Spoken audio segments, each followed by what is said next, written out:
حج اس کے فرائض کا پتہ ہونا ضروری ہے۔ فرائض وہ ہوتے ہیں کہ جن پر حج کی عمارت قائم ہے، وہ ستون کہ جن پر حج کی چھت جو ہے وہ قائم ہے۔ اگر آپ فرائض کو چھوڑیں گے تو آپ کا حج ختم ہو جائے گا، ایک بات۔ پھر اس کے بعد ہوتے ہیں واجبات کہ اگر آپ واجبات جو ہیں وہ ان کا آپ کو علم ہونا چاہیے کہ حج میں کون کون سی چیز واجب ہے۔ اگر آپ ان واجبات میں سے کچھ چھوڑتے ہیں تو اس کے لیے دم ہوتا ہے،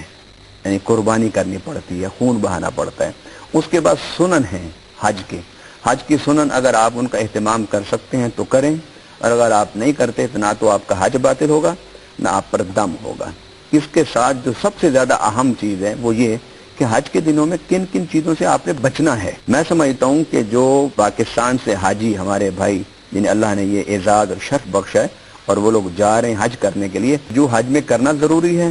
ان کا جاننا ضروری ہے، اور وہ جن سے حج میں بچنا ضروری ہے، یہ دو چیزیں بہت ضروری ہیں۔ حج کے جو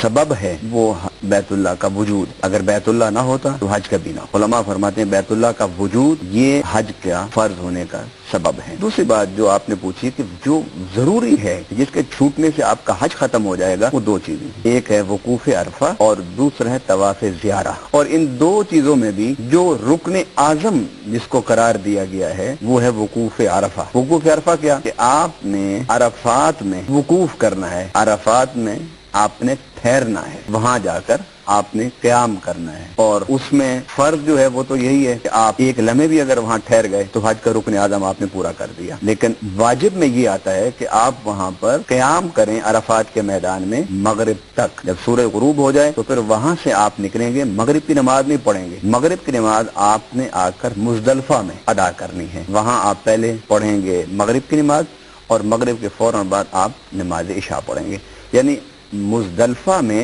جمع الصلاتین، دو نمازوں کو جمع کیا جائے گا۔ مغرب کے آخری وقت میں ہم مغرب پڑھیں گے، عشاء کے اول وقت میں ہم نماز عشاء پڑھیں گے۔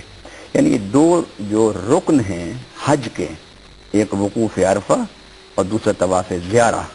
ان دو چیزوں کا حاجیوں کو بہت زیادہ اہتمام اور بہت زیادہ خیال کرنا چاہیے، کیونکہ حج کی پوری عمارت ان دو ارکان پر، ان دو فرائض پر اور ان دو چیزوں پر